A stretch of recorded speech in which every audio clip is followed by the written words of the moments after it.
8 months pregnant, and the photos of my husband kissing another woman exploded across Silicon Valley overnight. 20 years of marriage, gone in a single headline. But here's what he didn't know. I'm not just a housewife. I'm an heiress to a multi-billion-dollar empire. And the prenup he made me sign, it's about to destroy him. This isn't just a story about betrayal. It's about the most calculated revenge in corporate history. Stay until the end, because the twist will leave you speechless. And hey, if you love stories of power, betrayal, and ultimate payback, hit that like button, drop a comment, share this with your friends, and subscribe for more unbelievable true stories. The marble kitchen counter vibrated with the insistent buzzing of Catherine Manning's phone. She set down her herbal tea, one hand resting protectively on her 8 months pregnant belly, and reached for the device. Her sister Rachel's name flashed on the screen. "Catherine, you need to see this." Rachel's voice trembled through the speakerphone, each word tight with barely controlled emotion. "Rachel, it's 7 in the morning. What's wrong?" Catherine asked, though something in her sister's tone made her stomach clench with premonition. "Check your email. I just sent you something. Kathy, I'm so sorry." Catherine's fingers moved across her phone screen with practiced efficiency. The email loaded slowly, her mansion's Wi-Fi choosing this moment to lag. When the images finally appeared, the ceramic mug slipped from her other hand, shattering against the Italian tile floor with a sound that seemed to echo through the empty house. There, in high resolution, was her husband David, his arms wrapped around Jessica Carter, the 28-year-old HR director at his company. Their lips were pressed together in what was clearly not a professional interaction. The timestamp showed last night's company gala, the one David had said spouses weren't invited to attend. "Catherine, are you there?" Rachel's voice sounded distant, tinny through the phone speaker. Catherine stared at the screen, her mind struggling to process what her eyes were seeing. 20 years of marriage reduced to a viral photo spreading through Silicon Valley's gossip networks. Her hand trembled as she swiped to the next image, David's hand on Jessica's lower back. Jessica's face turned up to his with adoration. The conference room table behind them. "I'm here," Catherine finally managed, her voice steady despite the trembling in her hands. The baby kicked, as if sensing her distress. "That absolute bastard," Rachel spat. 8 months pregnant. Kathy, you're 8 months pregnant with his child, and he's... "I know what he's doing," Catherine interrupted, her tone measured, controlled. She'd learned long ago that control was power, a lesson from her father that she'd never forgotten. She picked up her primary phone, the one David knew about, and dialed his number.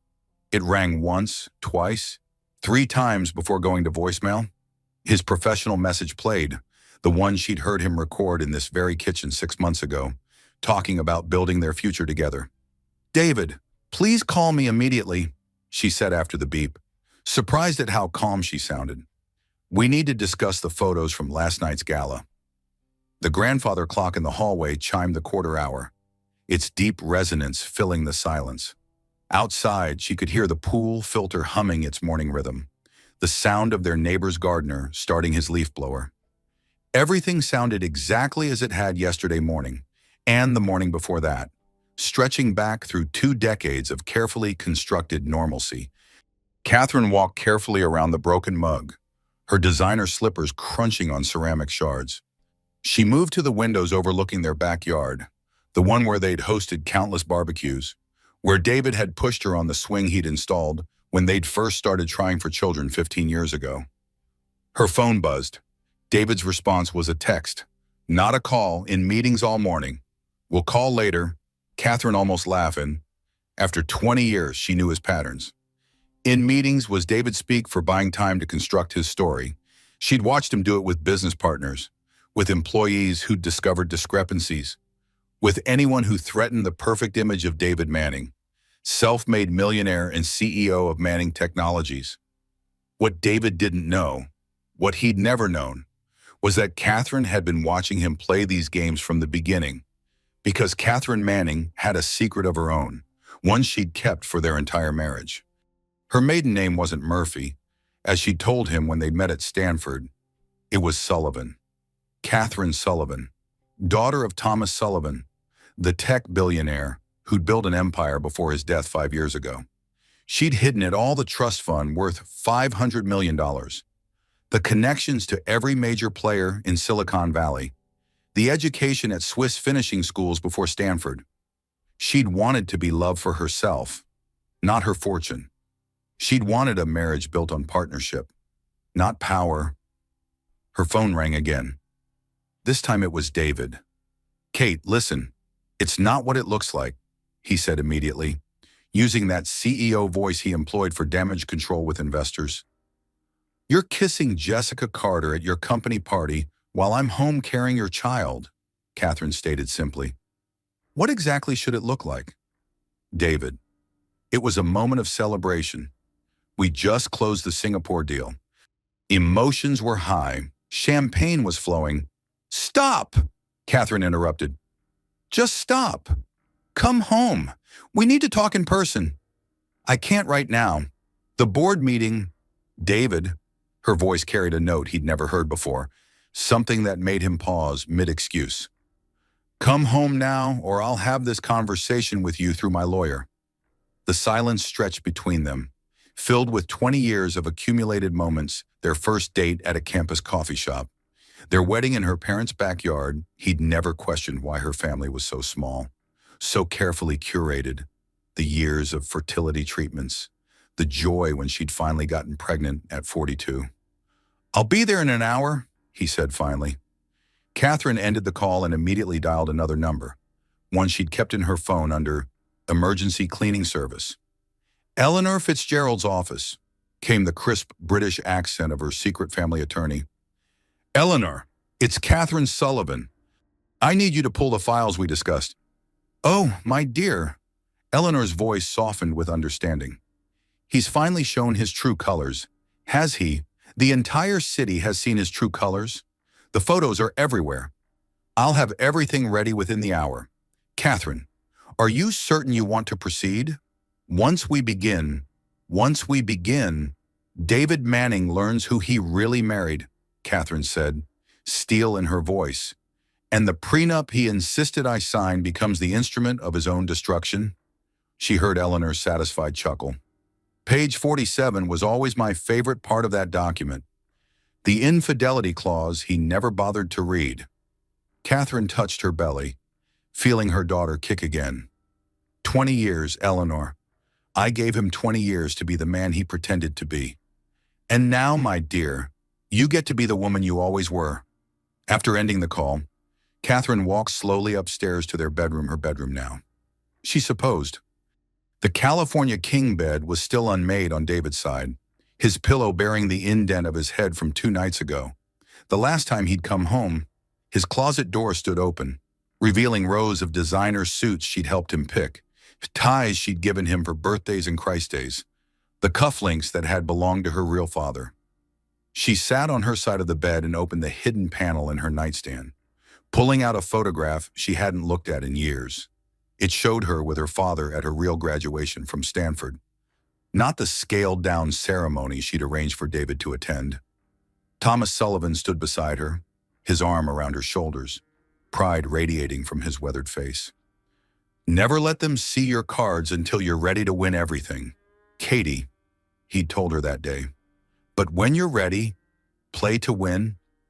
The front door opened downstairs, David's voice calling out, "Catherine, Kate." She slipped the photo back into its hiding place and stood, smoothing her maternity dress. 20 years of playing small, of dimming her light, of pretending to be less than she was. All to protect the ego of a man who'd thrown it all away for an HR director with fake eyelashes and a plastic smile. Catherine walked to the top of the stairs and looked down at her husband. He stood in the foyer, his expression already arranged into what he thought was appropriate contrition. He hadn't even bothered to loosen his tie, the power play of keeping his armor on. "Hello, David," she said, her voice carrying clearly through the space. "I think it's time you learned exactly who you married." 3 hours earlier, David Manning had stood at the head of the conference room at Manning Technologies headquarters, his voice resonating with practiced authority as he addressed the board members. "Gentlemen, our quarterly profits have exceeded $50 million, he announced, his Northeast accent clipping each word with precision. "The Singapore merger will push us into the Fortune 1000 by year's end." The door opened with a subtle click, and Jessica Carter entered, her heels announcing her arrival with sharp staccato beats against the hardwood floor. She moved with studied grace, her voice carrying that subtle Valley Girl up-talk that seemed incongruous with her Harvard MBA. "David, we need to discuss the Singapore merger," she said, her hand touching his arm with practiced familiarity. "The partners are waiting for your call." The board members exchanged glances. Everyone knew about David and Jessica. In Silicon Valley's incestuous ecosystem, secrets were currency, and David Manning's affair with his HR director was an open secret worth its weight in stock options. Now, Catherine stood at the top of their marble staircase, watching her husband's face cycle through emotions: surprise, calculation, and finally a decision to double down on his chosen narrative. "Kate, you're being hormonal," David said, ascending the stairs slowly. "The pregnancy has you seeing things that aren't there." Catherine almost admired his audacity. Even with photographic evidence spreading through social media like wildfire, he was attempting to gaslight her. She remained perfectly still as he approached, letting him think he was in control. 20 years ago, Catherine said softly, "I met a struggling MBA student in a Stanford coffee shop. He was brilliant, ambitious, and completely broke. He couldn't even afford the latte he'd ordered." David's jaw tightened. He hated being reminded of his humble beginnings. "I paid for that latte," Catherine continued. "And the next one. And the dinner after that. You thought I was just another graduate student, living off student loans and ramen noodles? What's your point, Catherine? That I owe you for a few dates 20 years ago?" "My point," Catherine said, descending the stairs with careful grace, "is that you never asked the right questions, never wondered why a graduate student could afford designer clothes she claimed were thrift store finds, never questioned how I had connections that opened doors for your fledgling company." She reached the bottom of the stairs and walked past him toward the living room, the one she'd decorated with pieces he thought were from Pottery Barn, but were actually custom imports from Italian designers. "I used my mother's maiden name at Stanford," Catherine said, settling into the cream-colored armchair. "Murphy was simpler than Sullivan, less likely to attract attention." David's face went pale. "Sullivan as in Thomas Sullivan, my father. The man who built Sullivan Enterprises from nothing into a $5 billion empire." Catherine watched the information sink in, watched him recalculate 20 years of marriage. "The empire I stand to inherit, have inherited, actually, since his death 5 years ago." "That's impossible," David said, but his voice lacked conviction. She could see him reviewing memories, recontextualizing moments. The investors who'd appeared at crucial moments, the deals that had materialized when his company teetered on bankruptcy, the connections that had elevated Manning Technologies from a garage startup to a major player. "The Hartman deal in year 3, Catherine said calmly. "That wasn't luck, David. That was me calling in a favor from my father's golf partner. The Series B funding that saved the company in year 7. My trust fund, funneled through shell corporations. The government contract that launched you into the big leagues. My godfather sits on the procurement committee." Itakadi, David sank into the opposite chair, his carefully constructed self-image crumbling. "You've been lying to me for 20 years. Catherine laughed, the sound sharp and bitter. "I've been loving you for 20 years, supporting you, building you up while pretending to be less than I was because your ego couldn't handle a wife who was your equal, let alone your superior." "Why?" David asked, and for the first time in years, he sounded genuinely confused. "Why would you hide this? Because I wanted to be loved for who I was, not what I owned." Catherine said simply, "I watched my mother navigate marriage to a powerful man. I saw how money corrupted every relationship my father had. I wanted something real, something true. Her phone buzzed. Rachel had sent another message. The photos are trending. Rocky Manning scandal is the top hashtag in San Francisco. David pulled out his own phone, his face growing paler as he scrolled through the notifications. The stock price is dropping. Yes, I imagine it is, Catherine said. Investors don't like instability, and a CEO who can't manage his personal life doesn't inspire confidence. You did this, David accused, standing abruptly. You leaked those photos. I was home last night. David, 8 months pregnant, eating takeout Thai food and watching Netflix. Alone. Again. Catherine's voice remained steady. You did this. You and Jessica, in the conference room of the company I helped build, while I sat at home carrying your child. David's phone rang. He looked at the screen and declined the call. It rang again immediately. You should answer that, Catherine suggested. It sounds urgent. David stepped into the hallway to take the call. Catherine could hear his voice, tight with tension, trying to manage the crisis. She pulled out her own phone and texted Eleanor, He's here. Proceed with phase 1. When David returned, his face was thunderous. Someone's calling in our loans. All of them. Sullivan Enterprises is demanding immediate payment. How interesting, Catherine murmured. I wonder why they would do that. You know why? David snapped. This is you. This is your revenge. My revenge. Catherine stood, her hand on her belly. David, I haven't even started. This is simply the natural consequence of your choices. You see, when you insisted on that prenup, you were so focused on protecting your assets from your gold-digging wife that you never read the whole document. She walked to the antique secretary desk and pulled out a folder. Page 47, the infidelity clause. In the event of proven adultery, the cheating party forfeits all claims to shared assets and faces financial penalties equal to 50% of the company's value. David snatched the document, his eyes scanning the page. This is unconscionable. No court would enforce this. California courts are quite progressive about protecting pregnant wives from their narcissistic ex-husbands, Catherine said, emphasizing the last 2 words. Especially when those wives can prove a pattern of financial abuse and deception. Financial abuse, I've given you everything.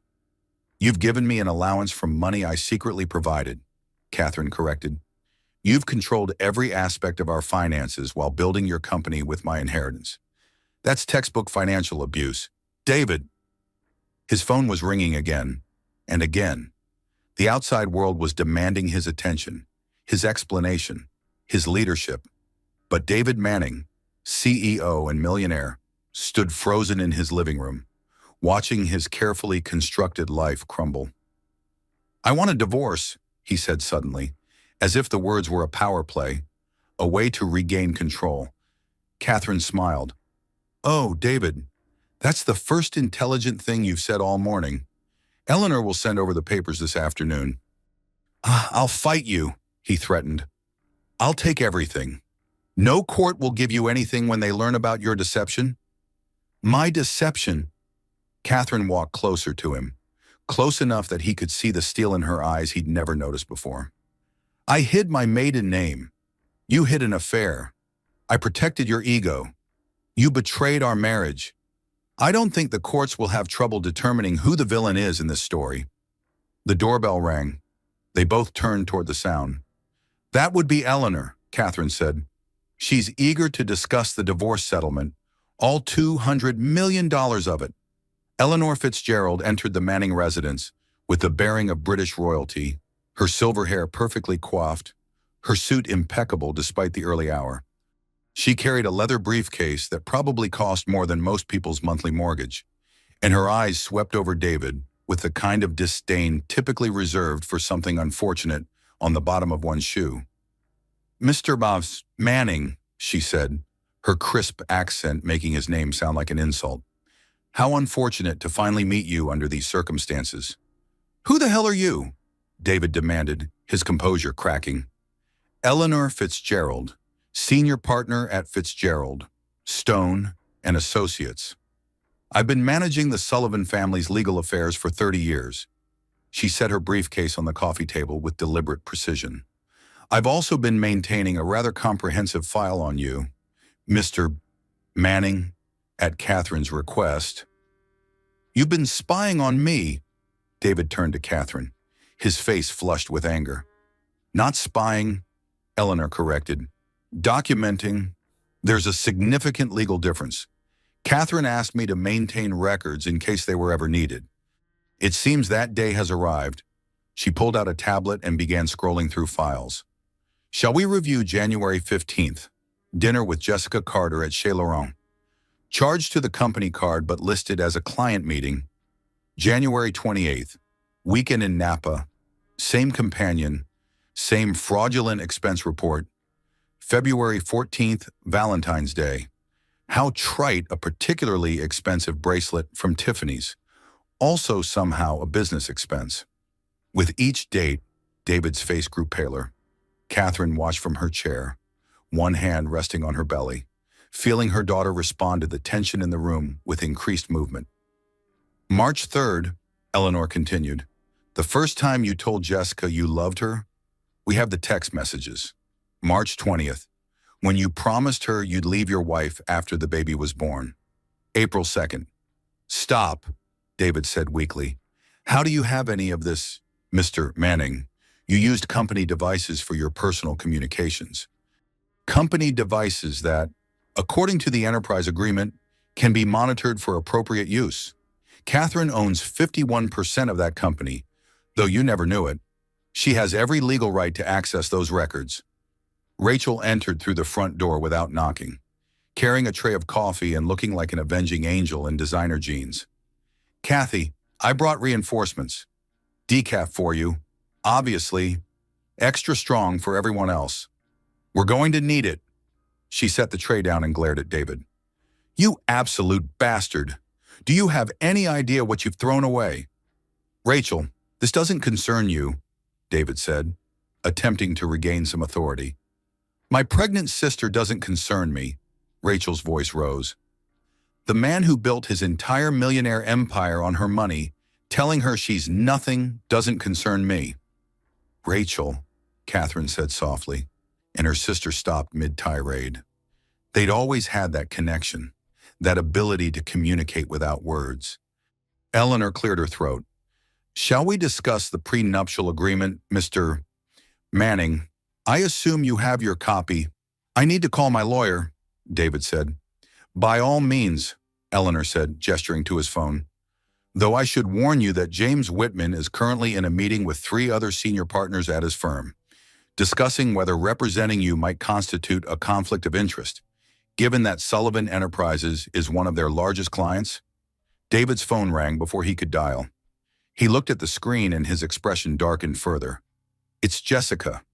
Answer it, Catherine said. Put it on speaker. I think we should all hear what your girlfriend has to say. David hesitated, then accepted the call. Jessica's voice filled the room, high and panicked. David! Oh my God, David! What's happening? The photos are everywhere. My Instagram is blowing up.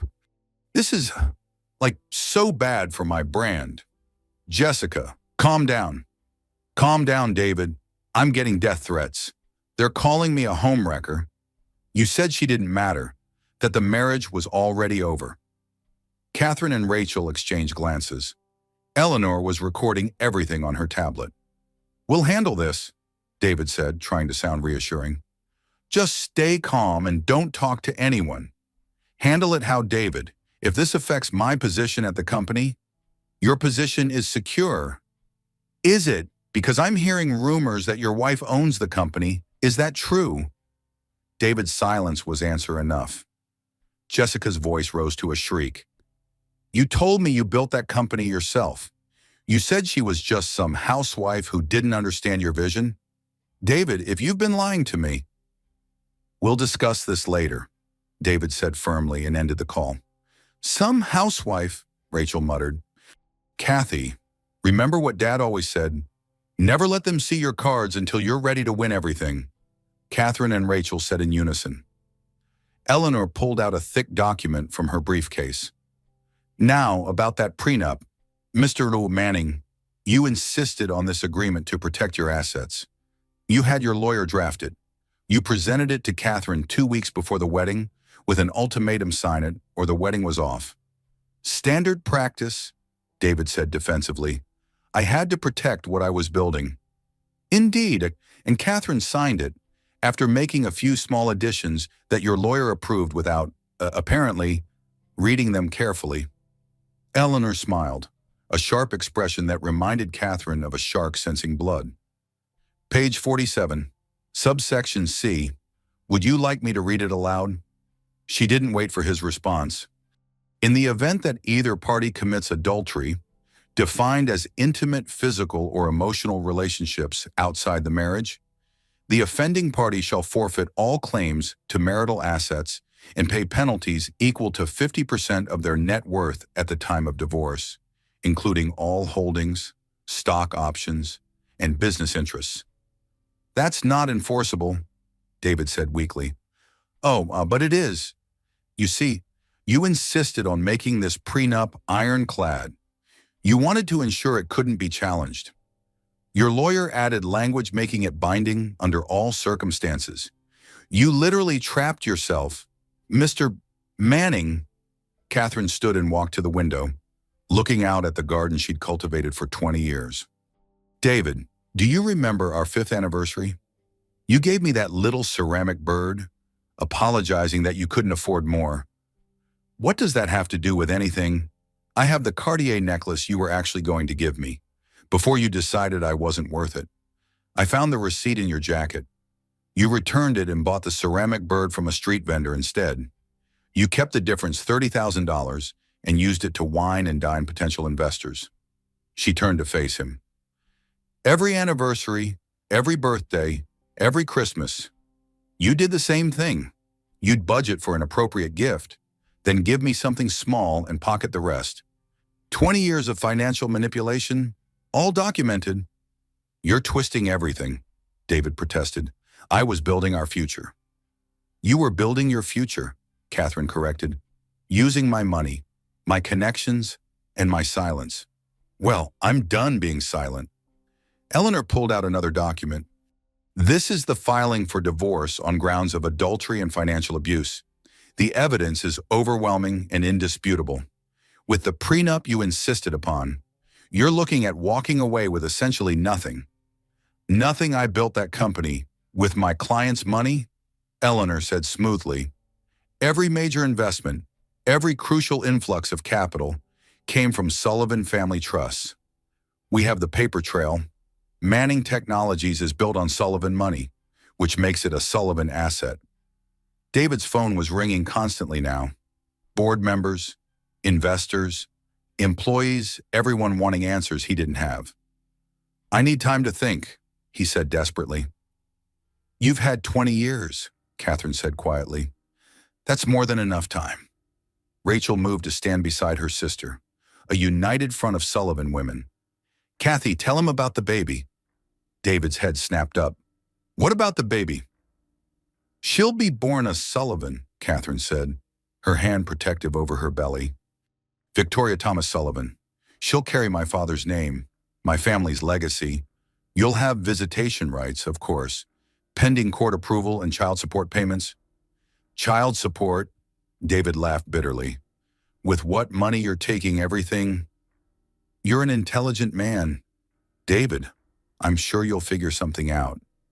Maybe Jessica can support you. Oh, wait, Catherine paused. She was only interested in your money and power, wasn't she? How inconvenient. Eleanor began packing up her briefcase. Mr. Manning, you have 48 hours to vacate the premises. This house is in Catherine's name, a gift from her father that she never told you about. Your belongings will be packed and sent to a storage facility. The access codes to the office have already been changed. You can't lock me out of my own company. It's not your company, Eleanor said simply. It never was. You were just the face of it, the figurehead Catherine allowed to play CEO while she pulled the strings from behind the scenes. David stood abruptly, his chair scraping against the hardwood floor. This isn't over. I'll fight this. I'll destroy you in court. With what resources? Eleanor asked mildly. Your assets are frozen pending the divorce proceedings. Your credit cards have been canceled. They were all in Catherine's name anyway. Your car is a company vehicle, which has already been recalled. You have exactly what's in your wallet right now. Mr. Manning, I hope it's enough for a hotel room. The silence that followed was deafening. David looked around the room at his wife of 20 years, her sister who'd never liked him, the lawyer who just eviscerated his life and seemed to deflate. Kate, he said, his voice small. 20 years. Doesn't that mean anything? Catherine looked at him for a long moment. This man she'd loved, supported, diminished herself for. It meant everything to me. David, that's the difference between us. Now please leave. Your girlfriend is waiting for an explanation, and I need to rest. Stress isn't good for the baby. David had been gone for exactly 3 hours when Catherine's phone buzzed with a saved voicemail notification from her cloud backup, a message from 3 months ago that she'd never heard, automatically recorded by the smart home system she'd installed without David's knowledge. Jessica, last night was incredible. David's voice purred through the speaker. Catherine suspects nothing. She's too wrapped up in the pregnancy to notice I'm never home. After the baby's born and I've secured the Singapore deal, we'll make our move.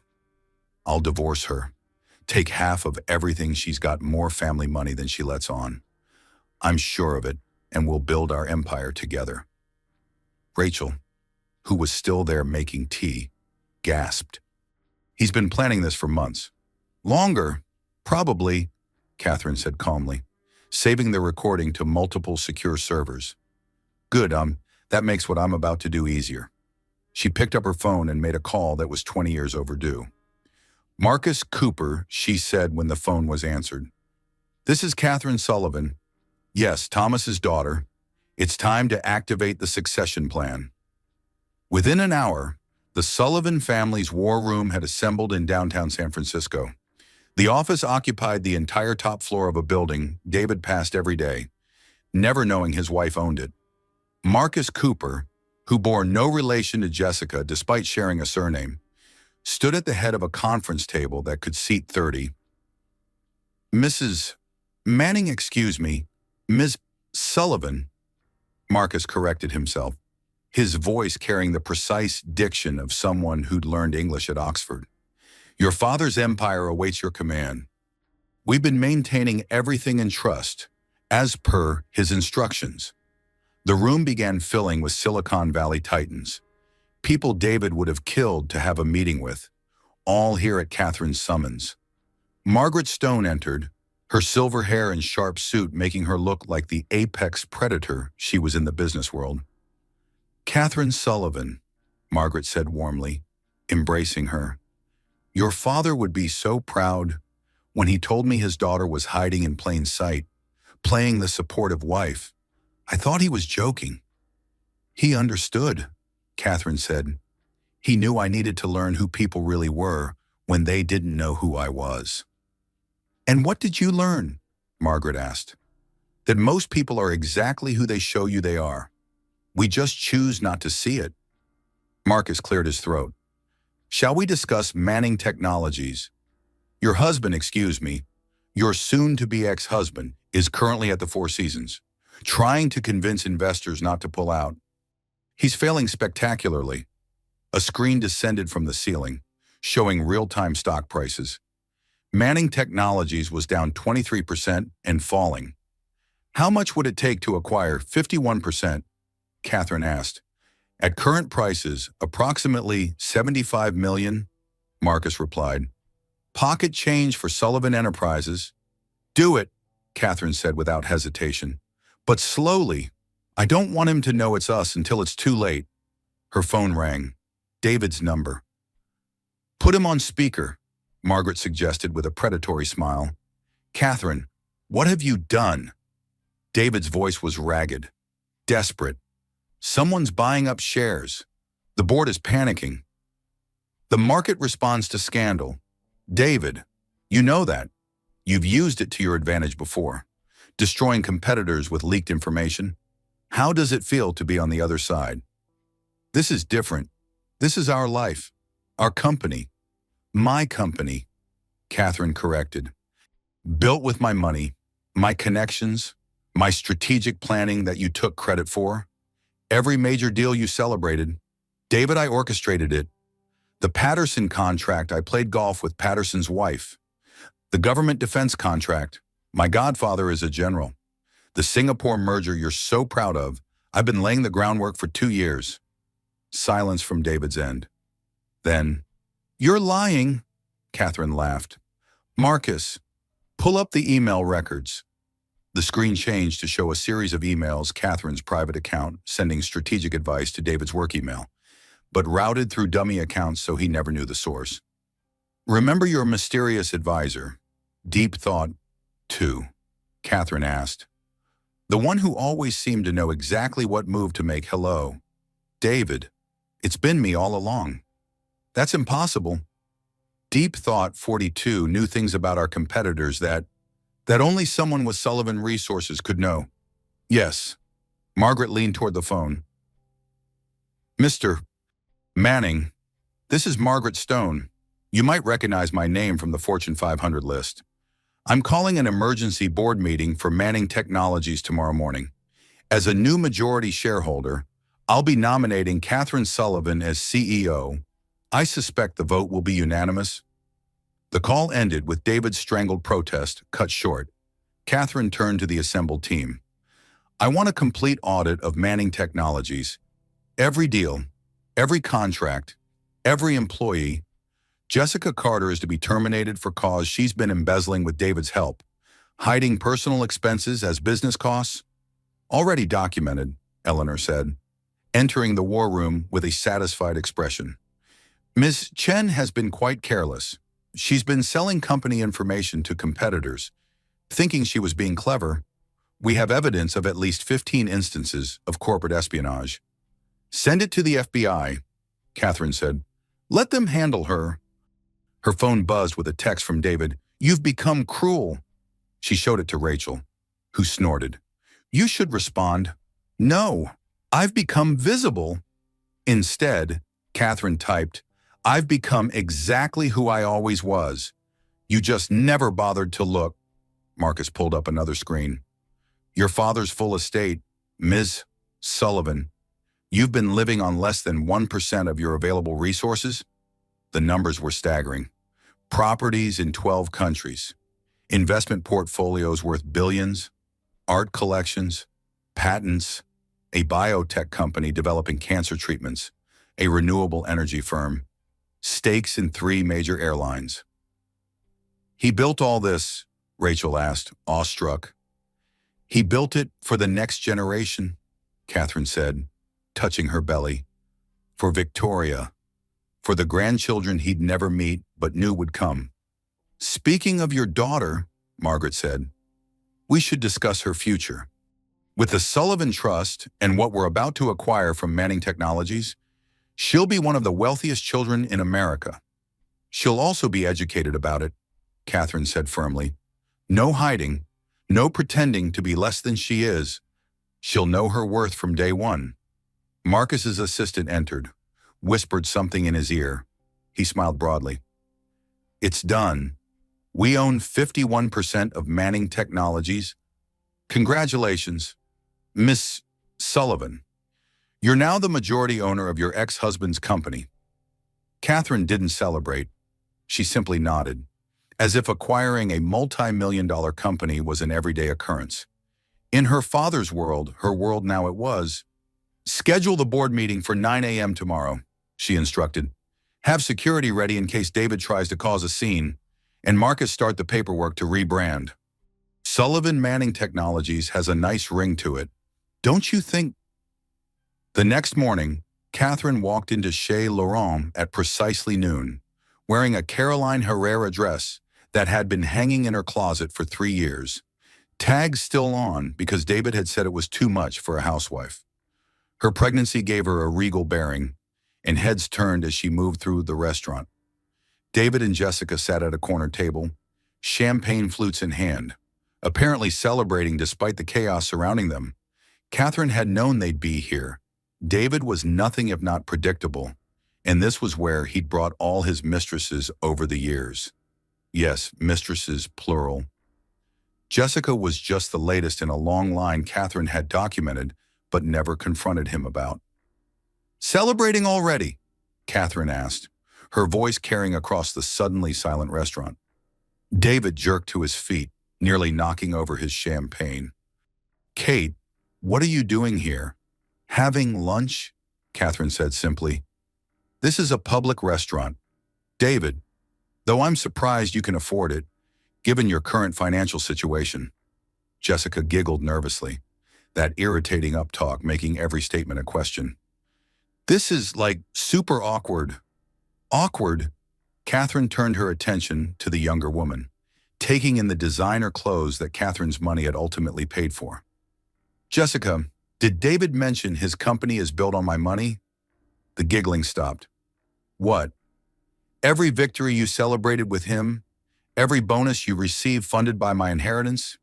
You're wearing a dress my trust fund paid for, sitting in a restaurant my family's money keeps afloat, toasting with champagne that should technically be mine."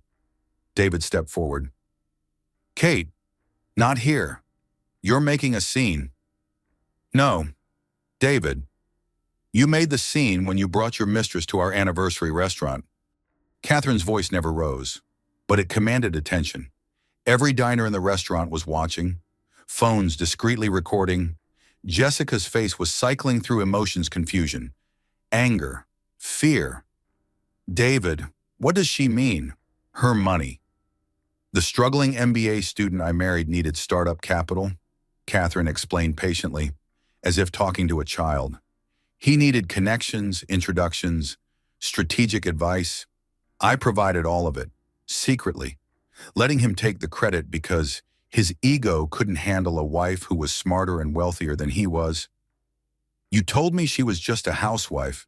Jessica's voice rose, the Valley Girl affectation slipping to reveal something harder underneath. "I am a housewife," Catherine said. "I'm also an heiress, a strategic genius, and as of this morning, the majority owner of Manning Technologies." "Surprise." David grabbed Jessica's arm. "We're leaving." "No," Jessica said, yanking free. "I want to hear this." "David, is she telling the truth?" Catherine pulled out her phone and showed Jessica the Bloomberg article that had just gone live. "Sullivan heiress emerges from shadows, takes control of Manning Technologies." Jessica read it, her face growing paler with each word. "You lied to me. You said you were getting billions in the divorce settlement. You said she was nothing. Nobody." "I didn't know," David started. "You didn't know?" Jessica laughed, high and hysterical. "You were married for 20 years and didn't know your wife was worth $500 million. $500 million was just the trust fund," Catherine corrected. "With my father's full estate, it's closer to $2 billion. Jessica stood so fast her chair tipped over. "You told me we'd be rich. You told me we'd build an empire together. You're nothing but a fraud. David." A pathetic, narcissistic ex-husband who destroyed his family for what? For someone who was only interested in your money? The irony wasn't lost on anyone listening. "Jessica, baby, we can work through this." David reached for her. Jessica slapped his hand away. "Don't touch me. My lawyer will be in contact. Breach of promise, emotional distress, fraudulent misrepresentation. I'll take whatever you have left after she's done with you." She grabbed her purse and stalked toward the exit, then paused beside Catherine. "For what it's worth, I didn't know you were pregnant when it started. He told me you were separated." "I know," Catherine said quietly. "I have the emails where you asked him about his wife, and he lied to you too. You're victim number 2 in this story. Jessica, the only difference is you chose to continue once you knew the truth." Jessica's face crumpled for a moment, showing the 28-year-old girl beneath the predatory exterior. Then she straightened, lifted her chin, and walked out. David stood alone at the table, every eye in the restaurant on him. "Are you happy now?" he asked Catherine. "You've ruined everything. I've revealed everything. Catherine corrected. There's a significant difference. You ruined it all by yourself. She turned to leave, then paused. Oh, David, your belongings are at the Four Seasons. All except the cufflinks. Those belong to my father. I'll be keeping them for our daughter. As she walked out, she heard the maitre d' approach David. Sir, your credit card was declined. How would you like to handle the check? The last sound she heard was David's desperate voice. There must be some mistake. Run it again. There was no mistake. Eleanor had been thorough. Catherine sat in Dr. Martinez's office, the ultrasound gel cold on her belly as the doctor moved the wand across her skin. On the screen, Victoria moved, her tiny fist clenched near her face. The baby is perfect, Dr. Martinez said gently, her voice carrying the soft cadence of someone who'd delivered difficult news too many times. But your stress levels concern me. Catherine, your blood pressure is elevated. It's been a difficult week, Catherine admitted, watching her daughter on the screen. I saw the news, Dr. Martinez said carefully. I want you to know that many of my patients have sat in that chair alone when they plan to have a partner. You're not the first, and you won't be the last. Catherine felt tears threaten for the first time since discovering David's affair. Every woman who's been pregnant knows this moment, she said softly. Sitting in that chair alone, watching your baby on the screen, wondering how you got here.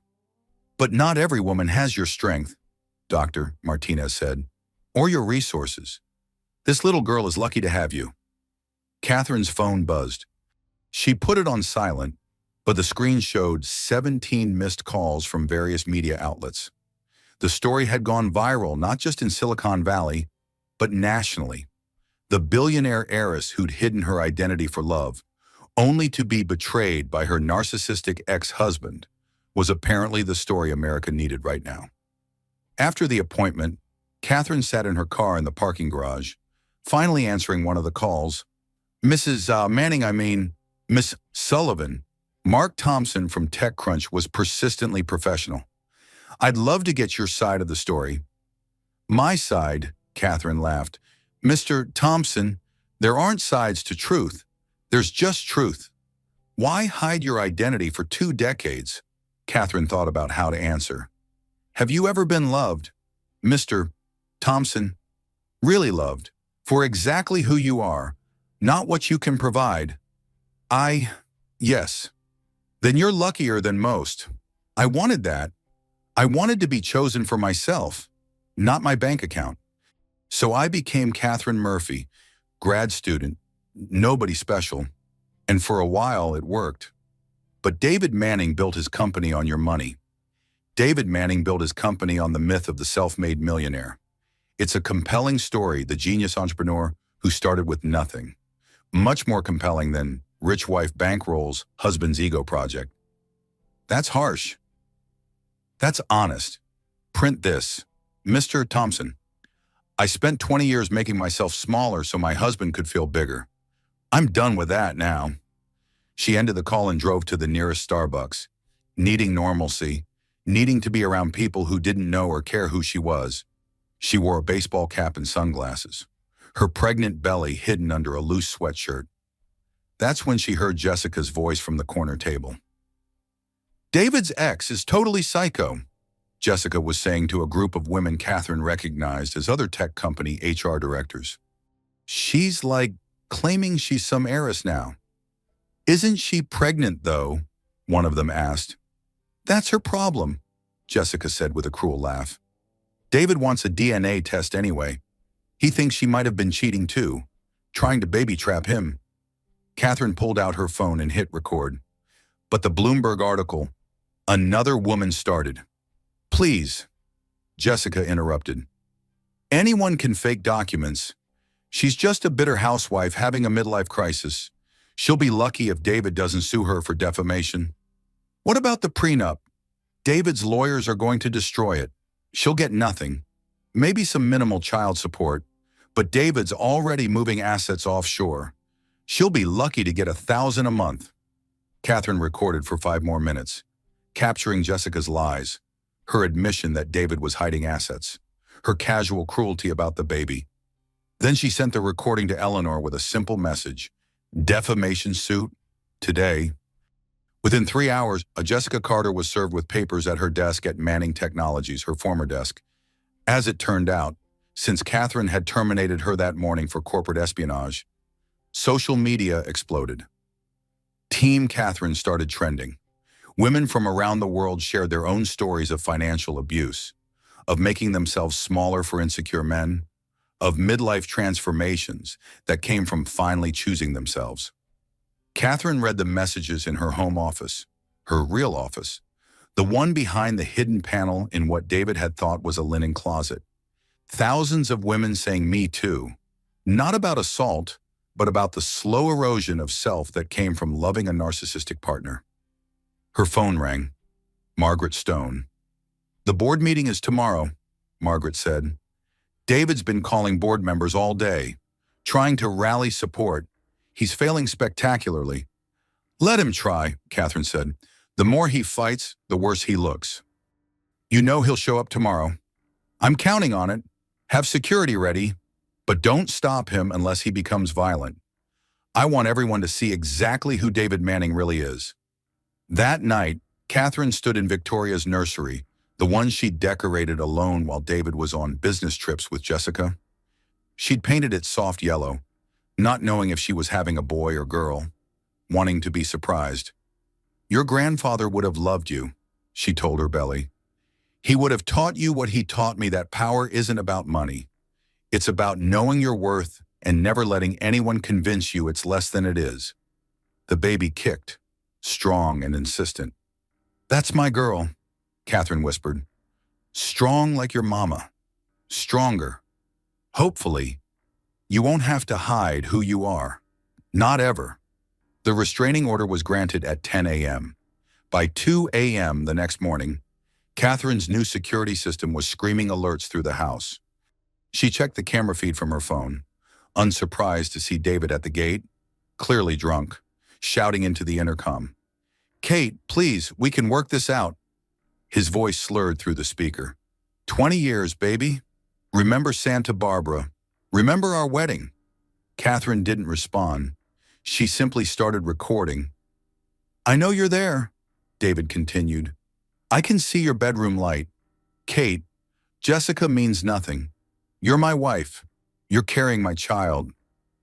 Rachel's car pulled up behind David's Uber. He'd lost his car privileges along with everything else. Catherine watched her sister get out, phone already to her ear, presumably calling the police. "You mean now that you know I'm worth $500 million? You want to work it out," Catherine finally said through the intercom, making sure the recording caught her calm response. "That's not Kate. I loved you before I knew about the money. You loved who you thought I was, and nobody you could control, manipulate, diminish.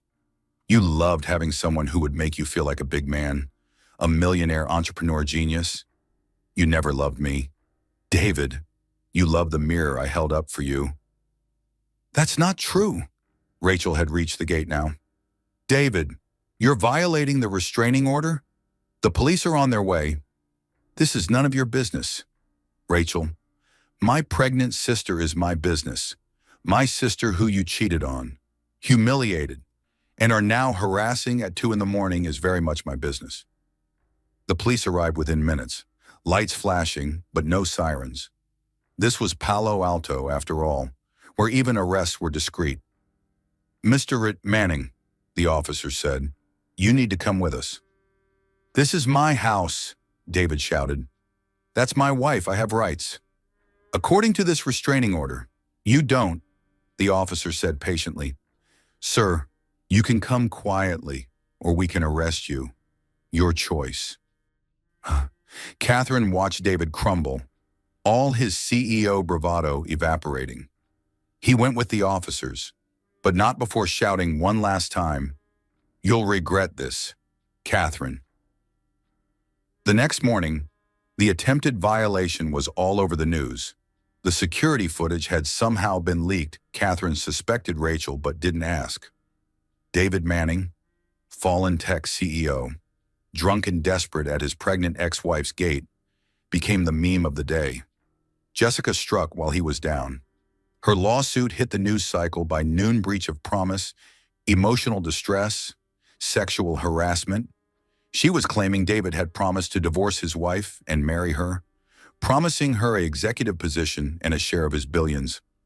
"The vultures are circling," Eleanor told Catherine over lunch. "Jessica's hired Armstrong and Associates. They're good. Let them fight over the corpse," Catherine said. "There's nothing left anyway." The board meeting was scheduled for 3 p.m. Catherine arrived at 2:30. Walking into Manning Technologies, her company now with the confidence of someone who belonged there. Employees stared as she passed, some with admiration, others with fear. David was already in the boardroom, his cheap suit a far cry from his usual designer attire. He'd clearly slept poorly, maybe not at all, and his hands shook as he gripped his coffee cup. "Gentlemen," Catherine said, taking the CEO's chair without hesitation. "Thank you for coming." "You can't sit there," David said immediately. "I own 51% of this company. I can sit wherever I please." She opened her laptop, pulling up the presentation she'd prepared. "Now, shall we discuss the future of Sullivan Manning Technologies? That's not the company name. It will be after we vote." Catherine smiled at the board members, most of whom she'd known for years without them realizing it. "Gentlemen, you've all benefited from the strategic decisions that built this company. What you didn't know was that those decisions came from me, not Mr. Manning." She clicked through slides showing the email trails, the investment patterns, the connections that had made every major deal possible. "This is fabricated," David insisted, but his voice lacked conviction. "Mr. Yamamoto," Catherine addressed one of the board members, "do you remember the Tokyo deal 3 years ago? You were surprised when David knew about your daughter's acceptance to Stanford. That information came from me. My sorority sister is the admissions director. I fed David that personal touch to help seal the deal." Yamamoto's eyes widened with understanding. "Mr. Patterson, the government contract that saved this company, my godfather, General Sullivan, put in a word. Mr. Chen, the Singapore merger. David's so proud of, I've been friends with the minister's wife since boarding school." With each revelation, David sank lower in his chair. "The motion before us is simple," Catherine continued. "Remove David Manning as CEO for cause specifically embezzlement, corporate espionage through his relationship with Jessica Carter, and gross mismanagement that led to a 40% drop in stock value." "You caused that drop," David exploded. "No, David, your penis caused that drop. Your inability to keep it in your pants around your HR director caused that drop. Your narcissistic belief that you could betray your pregnant wife without consequences caused that drop." The vote was unanimous. Even David's supposed allies voted against him. "Security will escort you out," Catherine said calmly. "Your personal items have already been packed." David stood slowly, his face a mask of rage. "You've become cruel, Catherine." "No, David, I've become visible. There's a difference." As security led him toward the door, David turned back one last time. "That baby might not even be mine." Catherine laughed, actually laughed. "Oh, David." Still trying to control the narrative. "The baby is yours. The DNA test you demanded will prove it, and you'll be paying child support for the next 18 years. $50,000 a month, according to California guidelines for your income level, or what your income level was. Anyway." The door closed behind him with a decisive click. Margaret Stone stood and began slow clapping. "Brava, Catherine. Your father would be so proud." "The company needs rebuilding," Catherine said, shifting immediately to business. "We've lost good people who were loyal to David, but we've also been carrying dead weight. I want a full audit of every department. We're going to build something better, something that actually helps people instead of just making rich men richer." 3 weeks later, Catherine was in another board meeting when the first contraction hit. She'd been presenting the new company structure, outlining her vision for Sullivan Manning Technologies as a force for ethical innovation, when the pain shot through her back. As you can see from these projections, she paused, gripping the edge of the table. Catherine, Marcus Cooper noticed immediately. Are you all right? Another contraction, stronger this time. I believe I'm in labor. The room erupted in chaos. Board members jumping up, assistants calling for ambulances, everyone talking at once. Gentlemen, please, Catherine said through gritted teeth. We have business to conclude. Motion to formally remove David Manning's name from all company documents and rebrand as Sullivan Technologies. Catherine, we need to get you to the hospital, Margaret insisted. After the vote, Catherine said firmly, all in favor. Every hand rose, even as another contraction rolled through her. Motion carried. Now we can go to the hospital. Ooh, Marcus and Margaret flanked her to the elevator. Rachel meeting them in the lobby. Catherine had texted her sister the moment the contraction started. Only you would conduct a board vote while in labor, Rachel said, half admiring, half exasperated. Father always said to never waste a crisis, Catherine replied, then gasped as another contraction hit. At the hospital, David was already there, pacing the waiting room with flowers and what looked like a teddy bear from the gift shop. I have rights as the father, he was arguing with the desk nurse. You have no rights here, Rachel said firmly, stepping between him and the path to Catherine's room. That's my child being born. The child you questioned the paternity of in front of 12 board members. Rachel's voice could have frozen hell. The child whose mother you betrayed while she was carrying her. That child, Dr.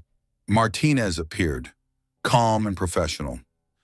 Mr. Manning, the mother's wishes are paramount here.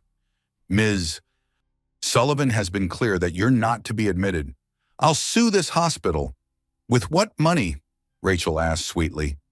Last I heard, Jessica took what little you had left. Catherine, breathing through contractions in her delivery room, could hear the commotion. Is that David? She asked the nurse. Security is handling it, the nurse assured her.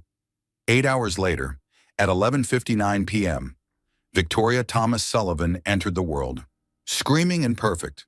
7 pounds, 3 ounces of pure potential. She's beautiful, Rachel cried, holding her niece for the first time. Dad would have been over the moon. Victoria Thomas Sullivan, Catherine said, exhausted but triumphant. Named for victories to come and the grandfather who made them possible. Margaret Stone visited the next morning, bringing not flowers but a college fund already worth $1 million. Every Sullivan woman needs a good start, she said simply. David tried to visit 3 times. Each time, security turned him away. On the 4th attempt, he brought a lawyer. Mr. Manning has paternal rights, the lawyer insisted. Eleanor Fitzgerald appeared as if summoned, because of course Catherine had called her. Mr. Manning can exercise those rights after the paternity test he demanded, and after the court determines his fitness as a father, given his recent arrest for violating a restraining order, his public intoxication, and the multiple witnesses to his emotional instability. That could take some time. This is kidnapping. This is consequences, Eleanor replied smoothly. Something Mr. Manning is unaccustomed to, but will need to learn. Catherine, watching from her hospital bed with Victoria sleeping in her arms, felt no sympathy. David had made his choices. Now he was living with them.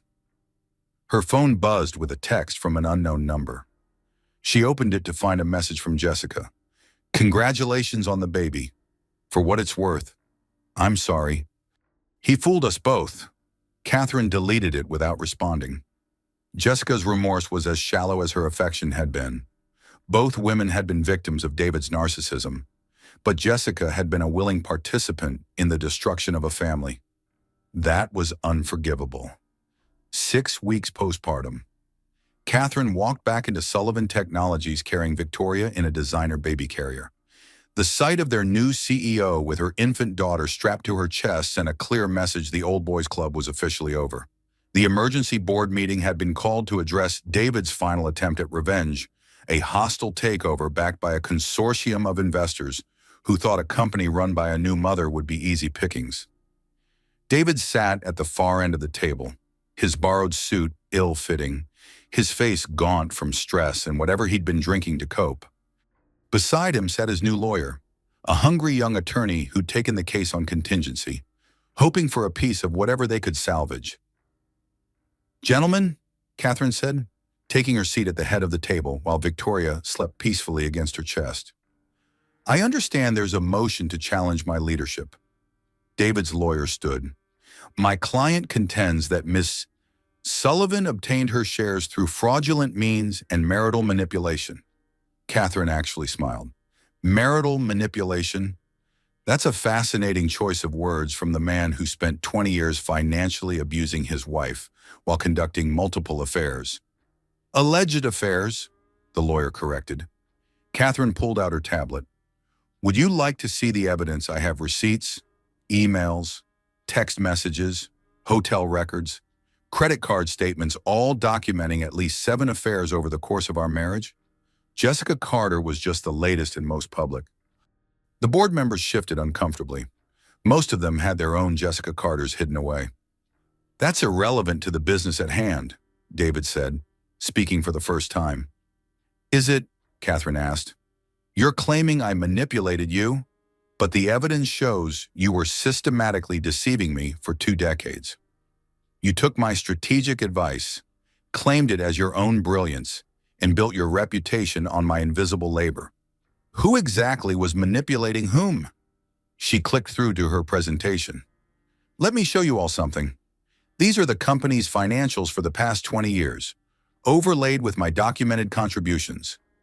The graph was damning. Every spike in growth corresponded to Catherine's hidden involvement. Every major deal, every strategic pivot, every innovation that had built Manning Technologies into a powerhouse, all traced back to her. "This is fabricated," David insisted. "Mr. Yamamoto, you can verify the Tokyo timeline. Mr. Patterson, you have the government contract records. Mr. Chen, Singapore's Ministry of Trade can confirm my involvement." Catherine looked at each board member.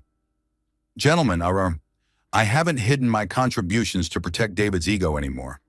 I've simply made them visible." David's lawyer tried another approach. "My client built this company from nothing. With my money," Catherine interrupted. "Initial investment $2 million from my trust fund. Second round $5 million from my father's connections. Third round $15 million from Sullivan Enterprise subsidiaries. Shall I continue?" Victoria stirred against her chest, making a small sound. Catherine adjusted the carrier, soothing her daughter without missing a beat. "You're not fit to run this company," David exploded. "You're a new mother. You're emotional. I'm what? David hormonal, hysterical weak." Catherine's voice was steel. "I just grew a human being inside my body while orchestrating a complete corporate takeover. I conducted a board meeting while in active labor. I'm nursing an infant while destroying your pathetic coup attempt. What exactly makes me unfit?" Margaret Stone leaned forward. "Mr. Manning, do you have any actual evidence of malfeasance? Any proof that Ms. Sullivan has mismanaged this company in the 6 weeks since she took control?" "Silence, because I have evidence," Margaret continued, "that stock prices have risen 30% since she took over, that 3 major contracts have been signed, that employee satisfaction is at an all-time high." "She's buying loyalty," David accused. "I'm valuing talent," Catherine corrected. "Something you never understood. You thought fear and intimidation were leadership. They're not. They're the tools of weak men who know they don't deserve their positions." The final blow came when Jessica Carter entered the room. David's face went white. "Jessica, what are you doing here?" "Testifying," Jessica said simply. She looked at Catherine. "I've been granted immunity in exchange for my cooperation in the embezzlement investigation." "You traitorous." "Careful, David," his lawyer warned. Jessica pulled out a folder. 3 years of David Manning stealing from his own company, personal expenses charged as business costs, kickbacks from vendors, offshore accounts hiding assets from both the IRS and his wife. You were part of it, David shouted. I was, Jessica admitted, and I'm facing consequences for that. But you were the mastermind. David, you taught me everything I know about corporate fraud. You just never thought I'd document it all. Catherine watched her soon-to-be ex-husband crumble. This wasn't just about the divorce anymore. This was criminal. The FBI will be here in approximately... Eleanor checked her watch. 10 minutes. Mr. Manning, I suggest you use that time to call a criminal defense attorney. David stood so abruptly his chair fell backward. You orchestrated all of this. You've been planning this for years. No, David, Catherine said softly. I spent years hoping you'd be the man you pretended to be. It's only in the last few months that I accepted you never were. This isn't revenge. It's justice. Security entered the room, not company security, but federal agents with badges and stern expressions. David Manning, you're under arrest for embezzlement, wire fraud, and tax evasion. As they read him his rights, David looked at Catherine one last time. I loved you. No, Catherine said firmly. You loved what I did for you. You loved how I made you feel. You loved the reflection of yourself you saw in my eyes. But you never loved me, David, because you never even tried to know me. They led him out in handcuffs, past employees who'd gathered to watch, past journalists who'd been tipped off, past the life he'd built on lies and theft. Victoria woke then, her small cry filling the boardroom. Catherine stood, bouncing gently to soothe her. Gentlemen, I need to feed my daughter. This meeting is adjourned. When we reconvene, we'll be discussing the future of Sullivan Technologies, a future built on innovation, integrity, and inclusion. Anyone who has a problem with that is welcome to tender their resignation. No one resigned. Catherine stood in her corner office, Victoria playing in a designer playpen while she reviewed quarterly reports. Sullivan Technologies had exceeded every projection, the stock price tripling under her leadership. The company had pivoted toward ethical tech, developing applications that actually improved lives rather than just generating ad revenue. Mama, Victoria said, her first word, reaching up from her toys. That's right, baby girl. Mama's here. Catherine picked up her daughter, settling her on her hip while continuing to read. Her assistant knocked. Ms. Sullivan, your 2 o'clock is here. Send them in. The door opened to reveal not a business contact, but a group of women, all in their 40s and 50s, all with the particular bearing of those who'd survived something and come out stronger. Welcome to the Wisdom Circle, Catherine said, gesturing to the conference area she'd had redesigned as a comfortable sitting room. Please make yourselves comfortable. These were the monthly dinners she'd started hosting, not networking events, but healing circles for women who discovered their worth after their marriages ended. The youngest was 38, the oldest 63. All had stories of financial abuse, of making themselves smaller, of narcissistic ex-husbands who tried to destroy them when they finally stood up. Ladies, Catherine addressed the group once they'd settled with tea and coffee. Hiding our power doesn't keep love. When we shrink ourselves, we attract men who need us small. But how do we know, asked Jennifer, whose husband had left her for his CrossFit instructor after 25 years. How do we know if they love us or what we provide? Catherine shifted Victoria to her other hip. We test them, not with games or manipulation, but with truth. We show them who we really are, our intelligence, our ambition, our power. The right person will celebrate that. The wrong person will try to diminish it. I wish I'd known that 30 years ago, said Patricia, whose husband had hidden assets in 12 countries during their divorce. We know it now, Catherine said, and we're teaching our daughters. Victoria will never believe she needs to be less to be loved. Her phone buzzed with a scheduled reminder. David's supervised visitation was tomorrow, twice a month. He got 2 hours with Victoria at a court-appointed facility. He'd shown up to exactly 3 visits in 6 months.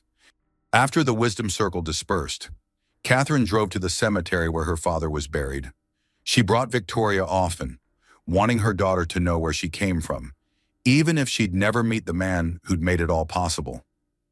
"Dad," she said, standing before the marble headstone with Victoria in her arms, "I finally understood your last words. Never apologize for being powerful. I spent 20 years apologizing, making myself smaller, easier to digest. No more." The wind chimes on a nearby tree sang in the Palo Alto breeze, a sound that always reminded her of childhood, of safety, of being loved for exactly who she was. "Your granddaughter will be different," Catherine continued. "She'll know her worth from day one. She'll never dim her light for anyone's comfort." Victoria reached for the flowers Catherine had brought, babbling happily. "Some stories end with weddings," Catherine said, adjusting her daughter's sun hat. "Mine began with a divorce. I lost 20 million in community property that was mine anyway, but I gained 500 million in possibility. More importantly, I gained myself." Her phone rang. Fortune magazine. "Ms. Sullivan, we're calling to inform you that you've been named CEO of the Year." Catherine smiled, unsurprised. "Thank you. I'll have my assistant coordinate the interview." She ended the call and looked at Victoria. "We did it. Baby girl. We're building something real, something that matters." Rachel's car pulled up, her sister arriving for their weekly dinner. "How's my favorite niece?" she called out. "Your only niece is perfect," Catherine replied. "How was the board meeting at the foundation?" "Approved all your proposals. The Sullivan Foundation will be funding women's shelters, legal aid for divorce proceedings, and financial literacy programs." Rachel took Victoria, cooing at her. "This little one's trust fund is also fully established. She'll have choices, real choices." They drove home together, to the house that had always been Catherine's, though David had never known it. She'd redecorated, removing every trace of him, filling the spaces with art her father had collected, books she'd hidden, the life she'd kept secret for 2 decades. That evening, as she rocked Victoria to sleep, Catherine thought about transformation. Not the kind that happened overnight, not the kind that came from makeovers or self-help books, but the deep, fundamental change that came from finally choosing yourself. "Sweet girl," she whispered to her sleeping daughter, "your inheritance isn't just money. It's the knowledge that you are enough, exactly as you are. It's the certainty that anyone who asks you to be less doesn't deserve you at all." The baby sighed in her sleep, content and safe. Catherine stood at the window, looking out at Silicon Valley's lights twinkling below. Somewhere out there, David was probably in his studio apartment, working his middle management job, sending his court-mandated child support payments, living with the consequences of his choices. She felt no satisfaction in his downfall, no joy in his misery. She felt something better, indifference. He was simply no longer relevant to her story. Her phone buzzed with a text from an unknown number. She almost deleted it, then saw the preview. "This is Amanda Patterson. You don't know me, but my husband is on your board. I need help." Catherine typed back, "Wisdom Circle meets first Tuesday of every month. You're welcome." Because that was the real transformation, not just saving yourself, but reaching back to pull other women up. Not just escaping the cage, but showing others where the door was. "The Sullivan women rise again," Catherine said to the night, her father's words echoing across time. "And this time, we're taking everyone with us." Victoria stirred, opened her eyes, and smiled at her mother. In that smile was a future where women didn't have to choose between love and power, where financial independence wasn't a luxury but an expectation, where little girls grew up knowing their worth was non-negotiable. Catherine smiled back. "That's my girl. Strong like your mama. Stronger, actually. You'll never have to hide." The grandfather clock chimed midnight, marking the end of one day and the beginning of another. Catherine Sullivan no longer Manning. Never again Murphy stood in her truth, her power, her complete and absolute freedom. Some women's stories ended with weddings. Hers had truly begun with a divorce, and what a beginning it was. The settlement had been worth 20 million in community property. But her freedom, her reclaimed identity, her daughter's unlimited future, those were worth every penny of the 500 million she'd hidden, every moment of the 20 years she'd waited, every tear she'd shed in silence. Catherine Sullivan had played the long game, and she'd won everything.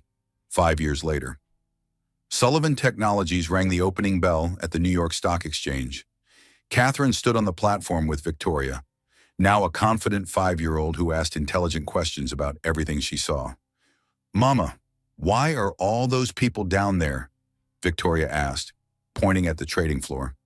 "They're buying and selling pieces of companies, sweetheart, like trading cards, but for grown-ups with too much money," Catherine explained, making her daughter giggle. David had been released from minimum security prison 6 months ago. He'd served 3 years for embezzlement, his millionaire ex-husband's status making him a cautionary tale in business schools across the country. He now worked as a consultant for a small firm in Portland, teaching others about ethical business practices. The irony wasn't lost on anyone who knew the story. He'd sent exactly 18 child support payments before his arrest, and the court had garnished his wages ever since. Victoria had met him exactly 4 times in 5 years. She called him the sad man when she talked about him at all. "Ms. Sullivan," the NYSE president said, "would you like to say a few words before ringing the bell?" Catherine stepped to the microphone, Victoria on her hip. "5 years ago, I discovered that the life I'd built was a lie. My husband of 20 years had betrayed me while I was 8 months pregnant. I could have crumbled. Instead, I chose to build—" The crowd was silent, listening. "Sullivan Technologies isn't just another tech company. We're proof that women supporting women isn't just a hashtag, it's a business model. 70% of our executives are women. We provide on-site childcare, unlimited maternity and paternity leave, and pay equity that's verified by third-party audits." Applause rippled through the room. "We're also proof that midlife transformation isn't a crisis, it's an opportunity. I was 42 when my marriage ended, 43 when I took over a failing company, and 48 as I stand here today, ringing this bell with my daughter, showing her that women don't have to choose between success and family." She lifted Victoria higher. "Ring it with me, baby." Together, they rang the bell that marked Sullivan Technologies' IPO at $2 billion. Later, at the celebration dinner, Catherine stood with her inner circle. Rachel, now president of the Sullivan Foundation, Margaret Stone, chairman of the board, Eleanor Fitzgerald, chief legal counsel, Marcus Cooper, CFO, all the people who'd believed in her when she'd finally chosen to believe in herself. "A toast," Margaret said, raising her champagne, "to Catherine Sullivan, who proved that the best revenge isn't living well, it's living authentically." "To the women supporting women who made this possible," Catherine countered, "and to the next generation who won't have to hide their light." Victoria, drinking apple juice from a champagne flute, raised her glass too. "To Mama." The room erupted in warm laughter. Catherine's phone buzzed with a message from the Wisdom Circle group chat, now 500 women strong across the country. "Watching you ring that bell, we're all crying. Thank you for showing us the way." She typed back, "You showed yourselves the way. I just turned on the lights." Jessica Carter had reinvented herself too, in her own way. After testifying against David, she'd served 6 months house arrest and paid massive fines. She now worked as a cautionary speaker at business conferences, talking about the cost of compromising integrity for ambition. Catherine had received one email from her, a genuine apology that Catherine had read and deleted without response. Some bridges, once burned, couldn't be rebuilt. As the evening wound down, Catherine stood on the balcony overlooking Manhattan, Victoria asleep in her arms. The city lights sparkled below, each one representing dreams, ambitions, struggles, triumphs. "You did it, Katie," Rachel said, joining her. "Dad would be so proud." "I think he knew," Catherine said softly. "I think he knew I'd need to be broken before I could become whole. That's why he structured the trust the way he did. Why he made sure I'd have resources when I was ready to use them. The ultimate long game." Rachel agreed. Very Thomas Sullivan. A text came through from David. He still tried, occasionally, to insert himself into their lives. Saw the NYSE news? Congratulations. V looks beautiful. Catherine showed it to Rachel, who snorted. The audacity! He's her father, Catherine said simply. That will never change. But he's nothing to me now. Not even worth the energy of anger. She deleted the message without responding. The financial press would write about this day for years. The billionaire divorcee who'd transformed a scandal into an empire. The woman who'd turned her narcissistic ex-husband's betrayal into a blueprint for success. The CEO who'd proved that women over 40 weren't disappearing. They were just getting started. But for Catherine, standing there with her daughter in her arms and her sister by her side, the real victory was simpler. She was free. Free to be brilliant without apology. Free to be powerful without shame. Free to be visible without fear. The divorce settlement had been worth $20 million. The company was now worth $2 billion. But her freedom, her daughter's future, the thousands of women who'd found their own power through her story, that was priceless.